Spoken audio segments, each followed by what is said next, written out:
가진 모든 것에 미쳤다. 아멘. 여러분 2주 전 설교 제목 혹시 기억나십니까? 자유.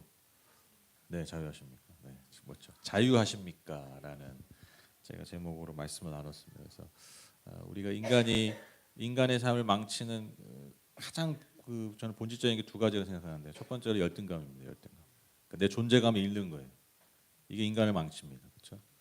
그리고 또 인간을 망치는 게 있는데 그게 교만입니다. 교만. 그러니까 자존감이 없다는 열등감이라는 것은 여러분 내 가치를 잃어버린 거잖아요. 근데 교만은 뭐예요? 내 가치가 과잉된 거예요. 그걸 우리가 그 밸런스, 그 균형을 이룰 때 인간의 삶이 망가집니다. 그렇죠? 그래서 그 인간의 삶이 망가지는 그 경계 아래서 우리가 항상 왔다 갔다 하는데, 왔다 갔다 하면 그래도 그나마 좀 다행인데, 어디 하나에 빠져가지고 그것에 아주 함몰되어 살아가다 보면 우리 삶이 망가지고 결국 참 비참한 어떤 인생의 결말을 맞게 되는데, 그 안에서 우리가 구원의 은혜를 누린다는 게 뭐냐면 그 사이에서 우리가 자유한 거예요. 이게 엄청난 은혜인 거죠. 그렇죠? 우리가 교만에 빠지지도 않고 열등감에도 빠지지 않는, 그것이 우리의 가장 기본적인 복음의 은혜 아래서 누리는 자유함이라는 것이죠. 그리고 지난주는요, 바로 그 자유한 삶이 우리가 더 정확하게 분명하게 얘기하는 거 하면 뭐냐면 그게 자녀된 삶이라는 거예요. 왜 자녀된 삶이 중요하냐면, 여러분 자녀된 삶을 살지 않으면 우리가 항상 어떤 삶을 살냐면 종으로 삽니다. 그러니까 자녀된다는 것은 내가 자녀됨으로써 누리는 거예요. 사용하는 거예요. 이용하는 거예요. 이게 자녀된 삶이거든요.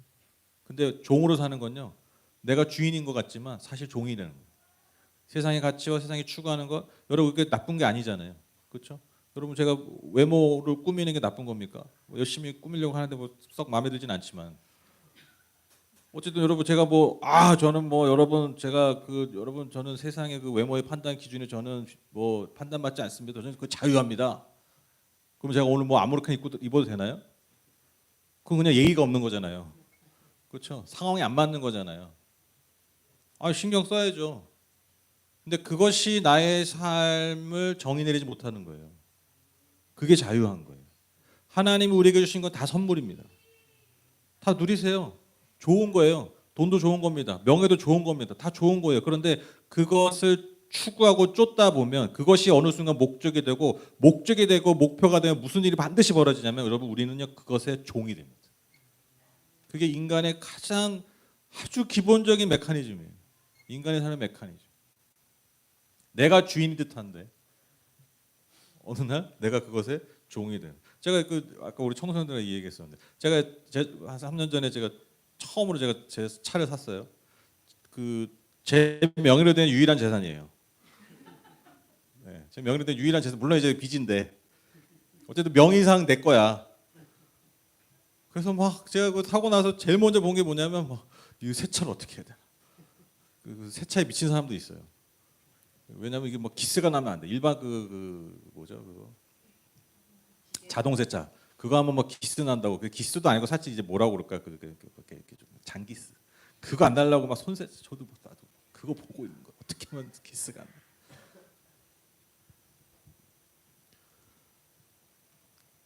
제가 차의 오너 주인이 아니라 지금 뭐가 되고 있는 거예요? 내가 차를 섬기고 있는 거예요. 하나님이 잘 타고 다녀라, 가족들이랑 잘 타고 다녀라, 저희 성도님도 잘 모시고 다녀라, 그러라고 주시고 그냥 그렇게 운전대를 나한테 주신 건데, 내가 어느 날 그걸 섬기고 있어. 어떻게 하면 우리 주인님께서 기스가 안 나시게 내가 잘 관리해 드릴까? 저 쇳덩이를. 재밌죠? 우리가 그렇게 산다고요. 웃잖아요. 근데 우리가 그렇게 살아요. 공감되니까 웃으신 거잖아요.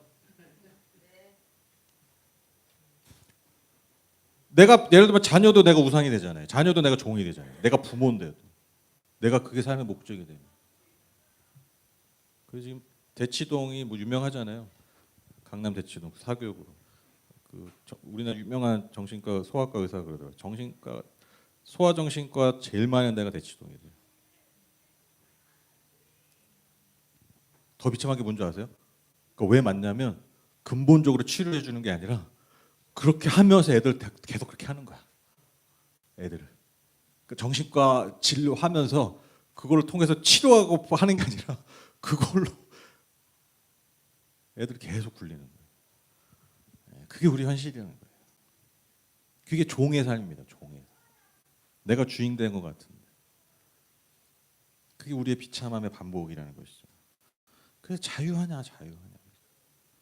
이게 여러분 신앙인에게 있어서 너무 중요한 질문이에요. 하나님 우리에게 주신 거 잘 누리고 있냐, 잘 사용하고 있냐. 그게 자유라는 표현으로 여러분 설명될 수 있다는 것이죠. 그래서 제가 이 주제를 계속 말씀드리는 거예요.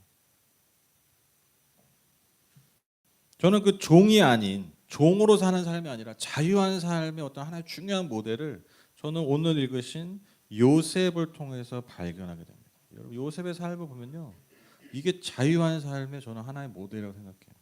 1절 보시면 요셉이 이집트로 끌려갔다. 요셉을 이집트로 끌고 내려간 이스마엘 사람들은 바로의 신하인 경호대장 이집트 사람 보디발에게 요셉을 팔았다. 여기서 주목할 표현들이 있어요. 뭐냐면 끌려갔다, 끌고 내려갔다, 팔았다. 이게 여러분 요셉의 삶이었거든요. 요셉의 삶이 어떤 삶입니까? 굉장히 수동적인 삶이죠. 자기가 주체적으로 뭘 결정할 수 없어요. 심지어 그 끌려가고 팔린 그 삶의 종착점이 뭐예요? 종이에요, 종. 종이 어떤 삶입니까? 주인이 시킨 대로 하는 거죠. 내 의지가 없어요. 내 주권이 없어요. 이게 요셉의 삶이었어요. 형제에게 팔린 후에, 심지어 가족에게 팔린 이후에 요셉의 삶은요, 한마디로 얘기하면 자기 뜻대로 되는 게 하나도 없다는 거예요. 타인에 의해서 결정되는 것이고, 여러분 내가 주체적으로 살 수 없는 그러한 삶이에요. 재앙과 같은 삶이죠. 정말 말 그대로 종이에요. 종으로 사는 거예요. 근데 여러분 성경에서 요셉의 삶을 볼 때 우리가 어느 누구도 그를 종으로 보지 않아요. 종처럼 살았다고 얘기하지 않아요. 그렇게 여기지 않습니다. 비참한 인생이라고 여기지 않아요. 오히려 역설적으로 요셉의 삶을 통해서 다른 이들의 삶이 이끌어집니다. 여러분 그 차이가 무엇입니까? 아니 저 사람 종으로 사네. 쟤 완전 종이네.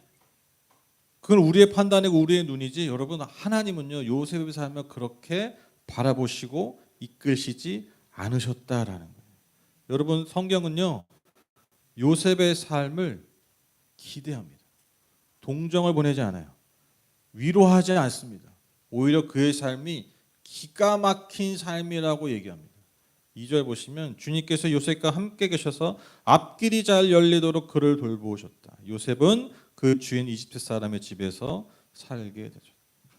여러분 주님께서 요셉과 함께 계셨다는 거예요. 여러분 이게 핵심입니다. 즉 요셉의 삶은요 다른 사람들에 의해서 주도되고 그래서 그가 종으로 사는 것 같지만 여러분 하나님이 그와 함께 계셨기 때문에 즉 하나님이 그의 삶을 인도하셨기 때문에 그는요 종의 삶이 아니라 주인된 삶, 자녀된 삶이었다는 거예요.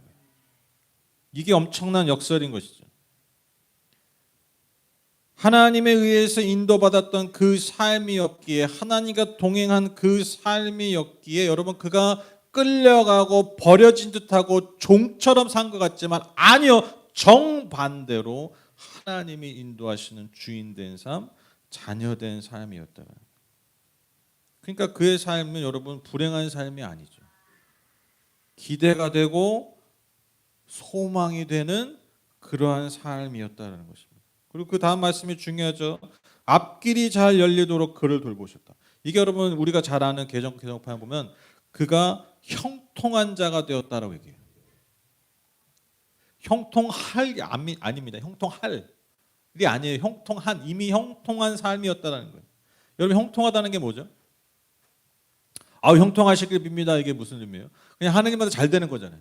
그냥 잘 되는 거예요. 말 그대로 모든 일이 잘 되는 거예요. 이게 여러분 형통한 삶이죠. 여러분 놀라운 선포 아닙니까? 그가 형제들에게 버림받고 끌려가고 결국 그곳에 팔려서 종이 된 삶인데 인간의 눈으로 보면 너무나 비참한 삶의 연속이었는데 정말 돼도 이렇게 안 될까라는 삶인데 성경은 뭐라고 얘기한다고요? 그가 하나님과 함께 계셨기 때문에 그의 삶이 되는 일마다 잘 됐다. 저는 성경에 읽으면서 가장 저는 그 어떤 역설적인 메시지가 전 여기 있다고 봐요. 인간의 모든 상식과 경험을 뒤집는 말이죠. 형통한 자가 됐다. 하는 일마다 잘 됐다. 그러니까 이 말은 이런 의미입니다. 우리의 눈으로 볼 땐 그가 하는 일마다 안 되고 너무 비참한 삶으로 꼬라박고 있는데 그의 삶을 보는 하나님은 어떻게 보고 계시다고요? 아, 너무 잘 되고 있어. 잘 가고 있어. 잘 끌려갔어. 잘 팔렸어. 종이 잘 됐어. 오케이. 이게 엄청난 역설이라는 거죠.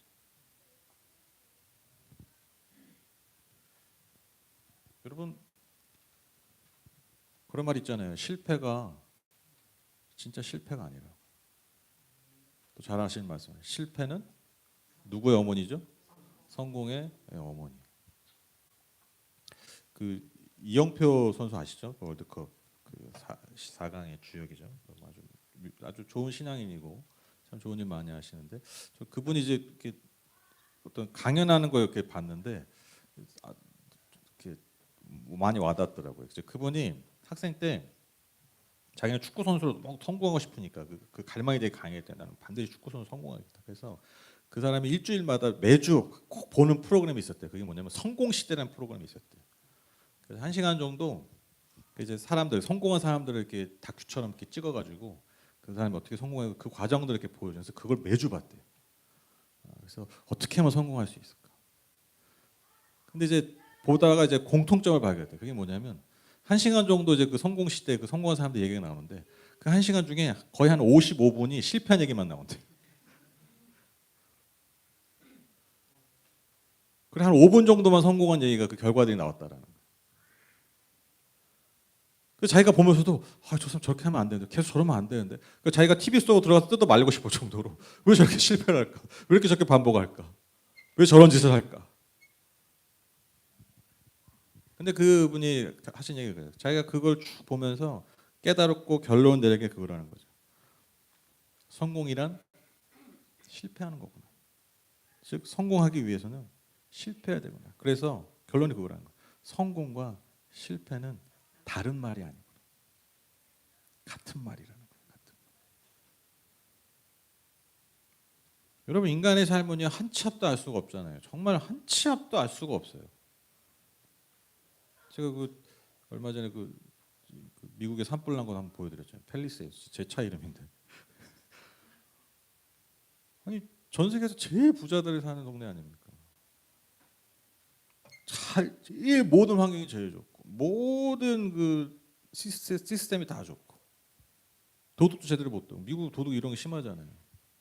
너무나 안전한, 너무나 살기 좋은, 너무나 모든 게 잘 갖춰져. 정말 하루아침에.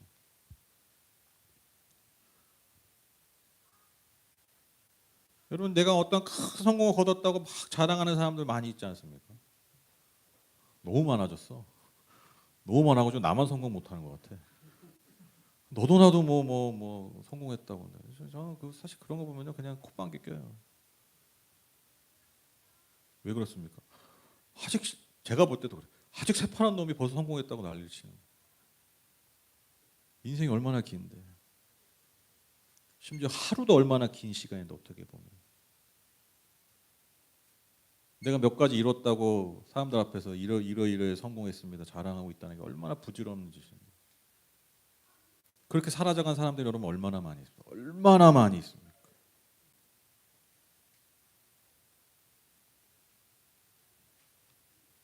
내가 어떠한 성공과 큰 업적을 이뤘다 할지라도 여러분 정말 하루아침에 내일 아침 그 한순간에 무너질지도 모른다는 것이죠. 제가 이런 말 드리는 것은 여러분 뭐 긴장시키고 여러분 막 불안하게 만드는 게 아니라 이런 얘기하면 불안한 분들이 뭐가 불안해요? 우리는 아직 성공한 적이 없는데. 네, 아니 농담이고요.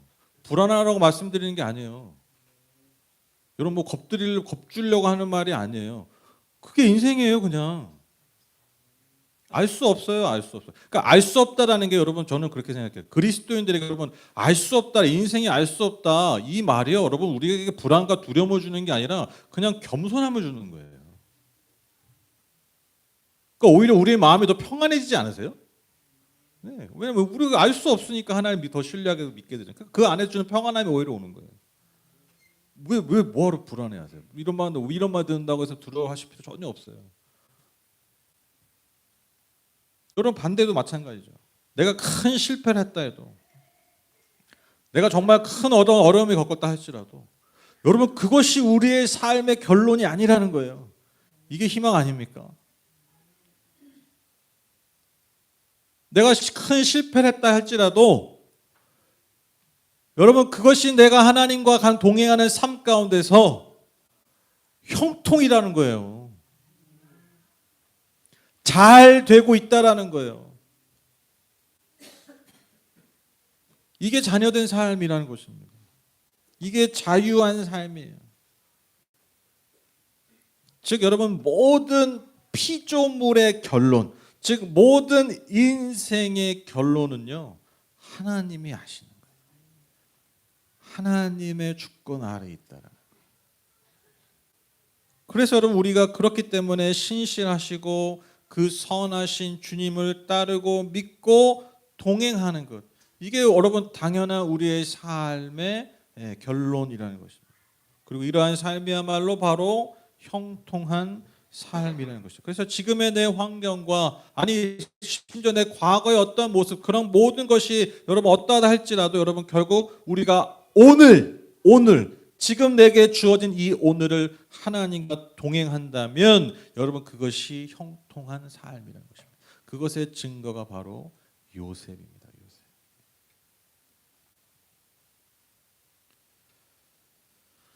그래서 여러분 우리가 뭐 잘 나간다고 여러분 교만할 필요 없고요.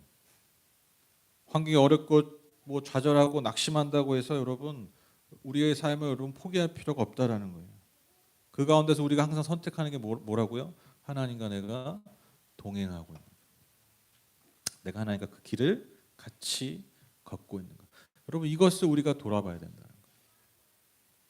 똑같습니다. 여러분 내가 정말 성공했다, 뭔가 성취했어요. 여러분 그때 우리가 생각해야 될 게 뭐냐? 내가 지금 하나님과 동행하고 있는 거예요. 여러분 뭐 엄청난 실패해서 막 바다가 길 때도 있을 수 있잖아요. 근데 여러분 그때 여러분 내가 돌아봐야 되는 게 뭐냐면 내 인생 한탄하는 게 아니라 내가 지금 하나님과 동행하고 있는 거예요. 여러분 이렇게 우리가 하나님과 동행하는 삶이라면 그 동행하는 삶에 나타나는 아주 중요하고 분명한 특징이 있습니다. 그게 뭐냐면 3절 4절 보실까요?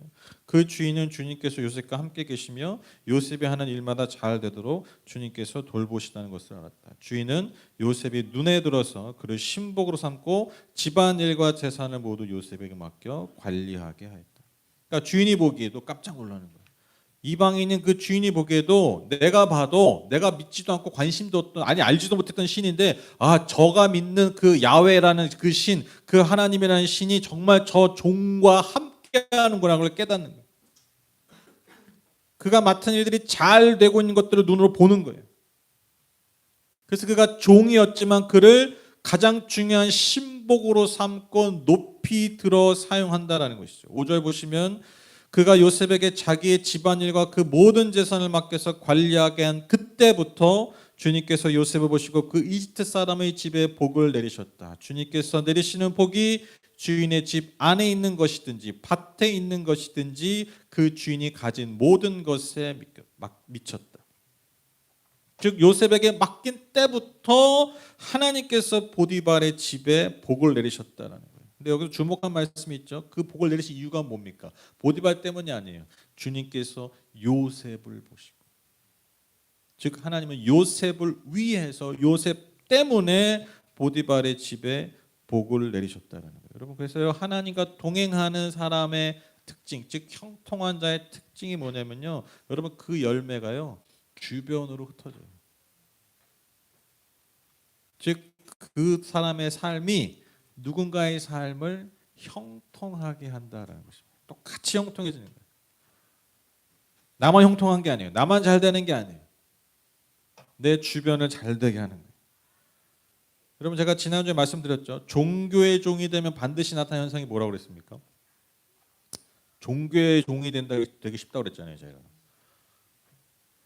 종교의 종이 되면 그러니까 세상의 종도 물론 우리를 망치지만 종교의 종이 돼도 진짜 어떻게 보면 더 망쳐. 종교의 종의 특징이 뭐냐면 거기에 내가 종이 되고 살면 사람을 품기보다 사람을 판단한다고 말씀드렸죠. 그렇죠?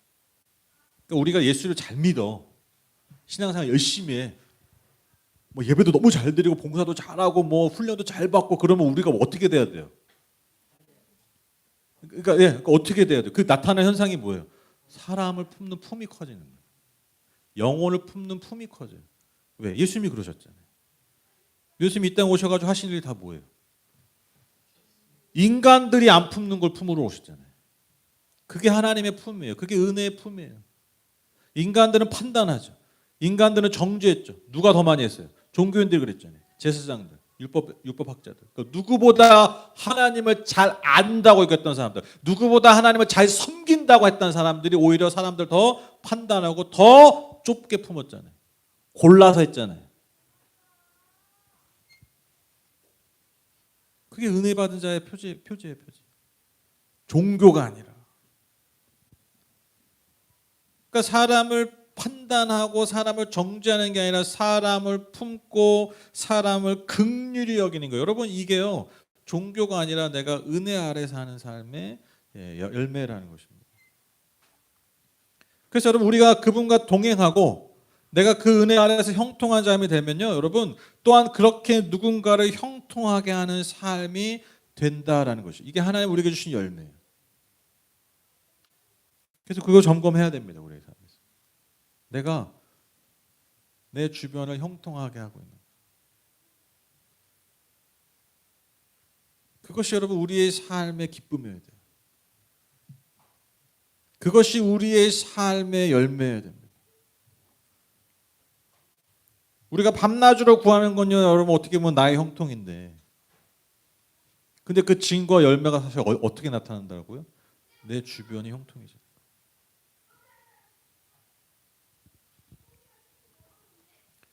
그래서 여러분 결론적으로 여러분 그러면 대체 주님과 동행하는 삶이 뭐냐? 동행하는 게 뭐예요? 대체 하나님과 동행하는 삶이 뭘까요? 물론 이제 아주 중요한 게 그거죠. 내가 하나님이 기뻐하시는 일 같이 하는 거죠. 그렇죠? 그렇죠? 내가 하고 싶으면 막 하는 게 아니라 하나님 지지 끌고 다니는 게 아니라 하나님 이거 재밌어요. 이거 되게 좋은 거예요. 막 끌고 다니는 게 아니라 하나님이 계시고 하나님이 마음이 품고 하나님의 마음이 향하고 있는 곳, 하나님의 손이 향하고 있는 곳, 하나님의 발이 향하고 있는 곳 내가 같이 걸어가는 거죠. 그게 동행입니다. 그렇죠? 근데 여러분 중요한 게 있어요. 그렇게 하나님의 마음이 가고 하나님의 손이 가고 하나님의 발이 가는 곳에 가려면요. 여러분 먼저 가장 중요한 게 뭐냐면요. 내가 그분의 은혜 아래 머물러 있어야 된다. 이게 빠지면요. 말 그대로 아까 말씀드린 것처럼 종교가 돼요. 종교.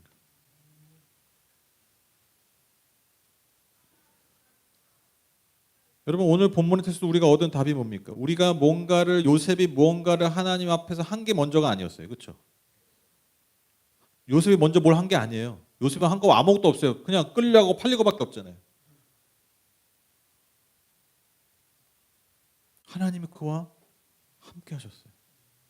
이게 먼저예요. 그 은혜가 그의 삶에 먼저 머물렀다라는 거예요. 그리고 중요한 것. 그리고 그는 그 어떠한 상황에서도 그것을 믿었습니다. 그게 믿음이에요. 하나님과 함께 하신다는 삶이 이거라는 거죠. 복음을 먼저 믿는 거예요. 내 상황이 어떻든 내가 성공하든 실패하든 그게 중요한 게 아니라 내가 하나님과 함께 하고 있다. 그 하나님이 나와 함께 하신다. 그 하나님의 은혜가 나의 삶에 영원하다라. 여러분 그것을 먼저 믿고 인정하고 받아들일 수 있는 것. 여러분 이게 하나님과 동행하는 삶의 출발입니다. 오늘 본문에서도 요셉은요 뭔가 하나님 앞에 먼저 한 게 없어요. 그냥 함께 하셨다고 하나님 말씀하고 계세요. 그것을 증명하고 계세요. 그래서 그분이 그 요셉이 어떠한 상황에서도 하나님이 나와 함께 하심을 믿었던 그 어떤 환경을 넘어서서 하나님이 나의 삶에 역사하고 계시다는 것을 그가 믿었기 때문에 여러분 그는 하나님과 늘 동행하는 삶을 살 수 있었다라는 것입니다. 제가 그래서 어떤 그런 말을 들은 적이 있어요. 여러분 우리가 걱정 많이 하잖아요. 그렇죠? 걱정 많으시죠? 네. 저도 걱정이 너무 많아요. 근데 그런 말을 들었어요. 걱정이 많다는 거는 어떻게 보면 그게 교만의 증거다. 왜 그렇습니까? 왜 걱정을 어떤 게 걱정합니까?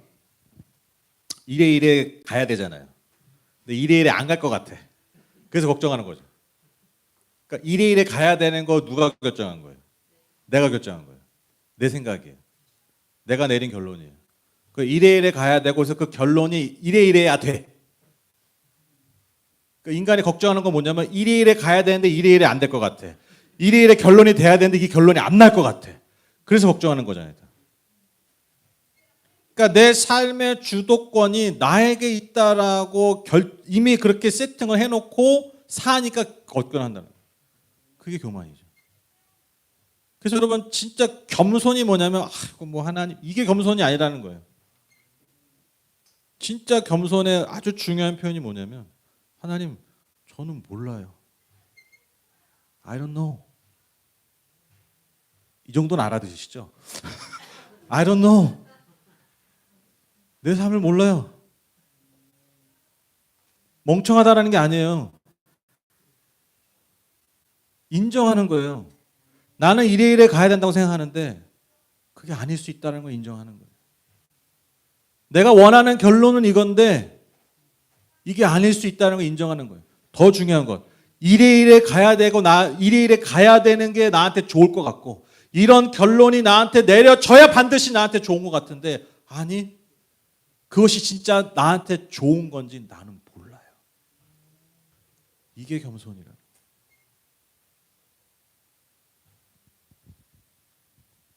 우리가 하나님 거꾸로 믿죠. 기도가 그거잖아요. 하나님 이래 해야 됩니다. 하나님 결론이 이래야 됩니다. 내가 다 정해놓고 주객이 전도됐다 그러잖아요. 그리고 그거를 막 1시간 막 심지어 금식하고 작정하고 며칠 기도해야 그게 마치 믿음이 좋은 것처럼 여기잖아요. 그렇게 기도할 수 있는데 그게 믿음이 좋다라고 여기잖아요. 완전히 거꾸로 됐다는 거죠. 그렇게 기도하지 말라는 게 아니에요. 그런 씨름을 해야죠. 근데 그 씨름의 결론에서 우리가 고백하는 게 무슨 고백입니까? 하나님 근데요 저는 몰라요. 이게 진짜 나한테 좋을지 모르겠어요. 하나님 좋은 대로 해주세요. 이게 예수님의 기도 아닙니까? 하나님 나 이 잔 진짜 마시기 싫어요. 예수님도 그렇게 기도하셨다니까요. 나는 하나님 십자가 안 져야 된다고 생각해요. 이래야 돼야 됩니다. 예수님도 그렇게 기도하셨어요. 그러나 내 원대로 마시고 아버지 뜻대로 하십시오. 그게 좋은 걸 줄 믿습니다. 그게 믿음이에요. 그래서 여러분 너무 불안하십니까? 너무 걱정이 많으세요? 너무 때로 짜증 나십니까? 네, 기도하세요. 하나님 이래 해야 된다니까요. 네, 근데 고백하세요. 하나님 근데 저 모르겠어요. 그 고백에 드릴 때 주시는 여러분 평안함을 누려보십시오. 그 고백을 진짜 드릴 때 하늘에서 주시는 그 놀라운 위로와 평안을 꼭 경험해 보셨으면 좋겠어요. 제가 어제 이 설교 준비하다가 엄청 큰 평안을 누렸거든요. 평안해. 그래 내가 뭘 하고 이래 가야 된다고 내가 하나님 지금까지 설득하고 있었을까? 내가 뭘 하고 뭘 안다고 결론이 이렇게 내려야지 내가 나한테 좋을 것처럼 우리한테 다 좋을 것처럼 내가 그렇게 생각하고 있었을까? 제가 설교를 탁 마무리하면서 그런 결론이 탁 저 스스로도 내려지니까요. 얼마나 마음이 평안한지. 물론 또 이제 며칠 지나면 또 머리에 새가 날아다니겠죠. 근데 둥지는 내가 안 트게 할 수 있잖아요. 다시 또 둥지를 안 트게 하는 거예요. 결론을 맺겠습니다. 오늘 설교의 제목입니다. 여러분 인생 아세요? 죄송합니다. 아직 젊은 목사가 이런 질문들을 낸 게 좀 주제 넘는 것 같지만 일단 저는 모르겠습니다. 여러분 삶의 결론 아십니까? 진짜 좋은 게 뭔지 아세요? 좋은 게 꼭 아니더라고요. 나쁜 게 또 아니더라고요. 그리고 제가 살면서 가장 본 역사 중에 하나가 뭐냐면 나는 나쁘다고 생각했던 게, 나는 부족하다고 생각했던 게 누군가에게는 평생의 소원이었더라고요.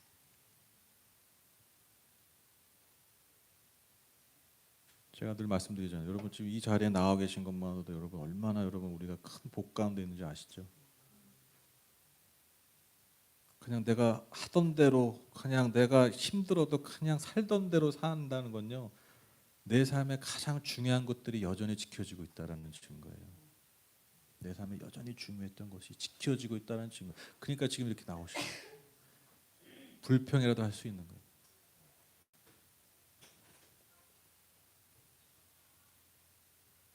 나는 아무것도 아니라고 여겼던 것이 누구에게는 간절한 삶의 소망이라는 걸 깨달을 때, 아 정말 우리의 삶은 모르겠다. 근데 우리는 알죠. 아니 정확히 말하면 그 모든 것을 아는 분을 우리가 믿고 있습니다. 모르는 인생이지만 아시는 하나님을 믿는 것. 여러분 그것이 우리가 주님의 은혜 아래서 자유한 삶입니다. 그것이 형통한 삶입니다.